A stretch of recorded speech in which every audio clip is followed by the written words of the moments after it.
So, with that being said, I do not own copyright or permission to this book. I'm just doing my part to spread literacy during COVID-19 as schools are closed. Thank you.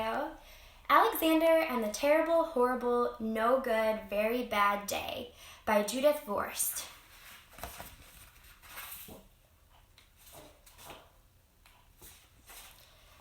I went to sleep with gum in my mouth, and now there's gum in my hair.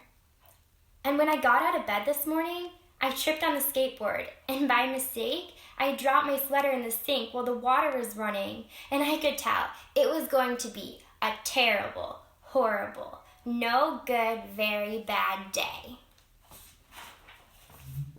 At breakfast, Anthony found a Corvette Stingray car kit in his breakfast cereal box, and Nick found a junior undercover agent code ring in his breakfast cereal box. But in my breakfast cereal box, all I found was breakfast cereal. I think I'll move to Australia. In the carpool, Mrs. Gibson let Becky have a seat by the window. Audrey and Elliot got seats by the window, too. I said I was being scrunched. I said I was being smushed. I said, if I don't get a seat by the window, I'm going to be car sick. No one even answered.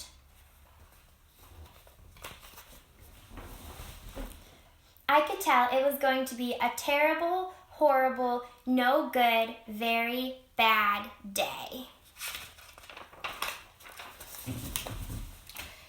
At school, Mrs.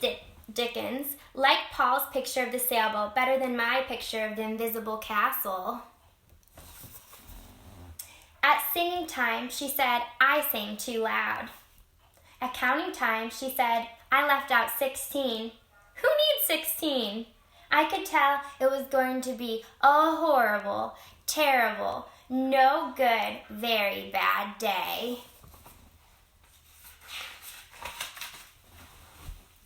I could tell because Paul said I wasn't his best friend anymore.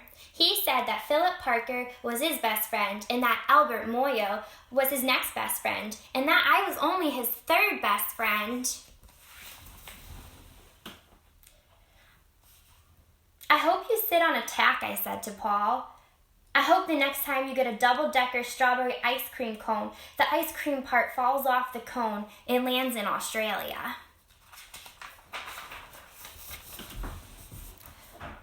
There were 2 cupcakes in Philip Parker's lunch bag, and Albert got a Hershey bar with almonds, and Paul's mother gave him a piece of jelly roll that had little coconut sprinkles on the top. Guess whose mother forgot to put in dessert?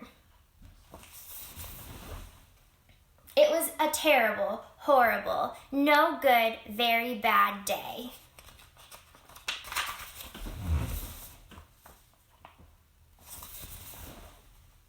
That's what it was, because after school, my mom took us all to the dentist, and Dr. Fields found a cavity just in me.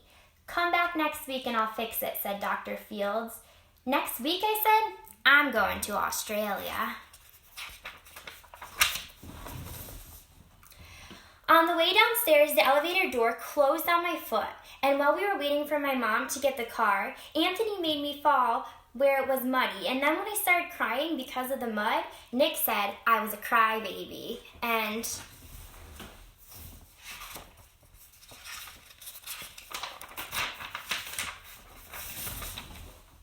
while I was punching Nick for saying crybaby, my mom came back with the car and scolded me for being muddy and fighting.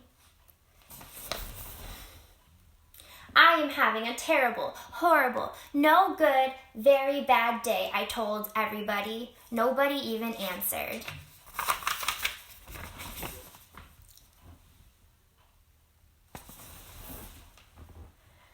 So then we went to the shoe store to buy some sneakers. Anthony chose white ones with blue stripes. Nick chose red ones with white stripes. I chose blue ones with red stripes. But then a shoe man said, we're all sold out. They made me buy plain old white ones, but they can't make me wear them.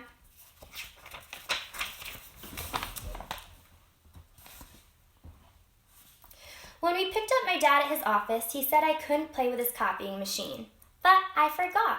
He also said to watch out for the books on his desk, and I was careful as could be except for my elbow. He also said, don't fool around with his phone, but I think I called Australia. My dad said, please don't pick him up anymore. It was a terrible, horrible, no good, very bad day.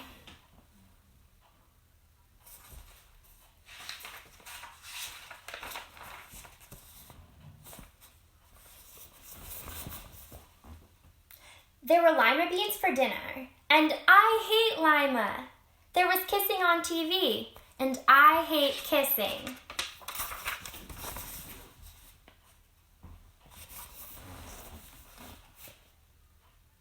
My bath was too hot, I got soap in my eyes, my marble went down the drain, and I had to wear railroad train pajamas. I hate my railroad train pajamas. When I went to bed, Nick took back the pillow he said I could keep, and Mickey Mouse and my Mickey Mouse nightlight burned out, and I bit my tongue. The cat wants to sleep with Anthony, not with me. It has been a terrible, horrible, no good, very bad day. My mom says some days are like that.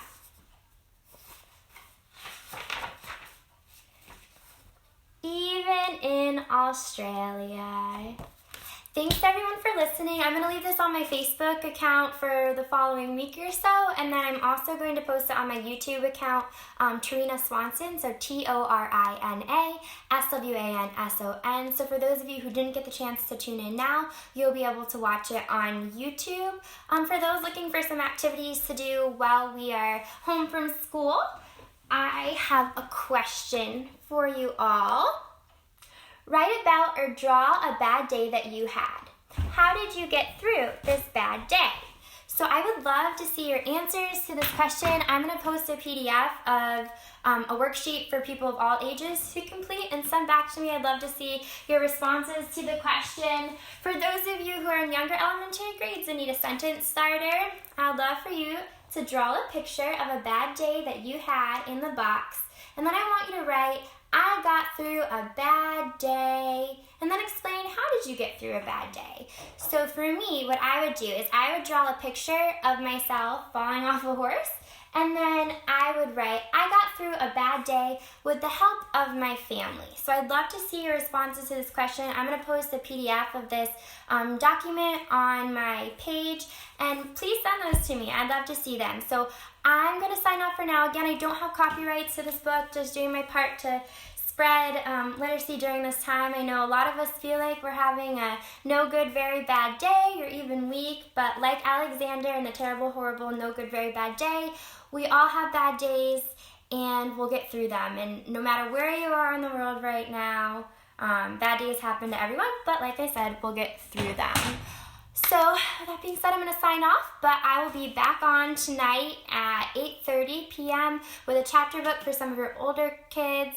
For those of you who don't know yet, I have been reading Everest, book 1. So on my YouTube account, also on my Facebook page, there are the first 2 chapters of Everest 1, so I'll be starting tonight with chapter 3. So you still have time to listen to those first 2 chapters before I sign on tonight with chapter 3. Thanks for listening, everyone. Bye.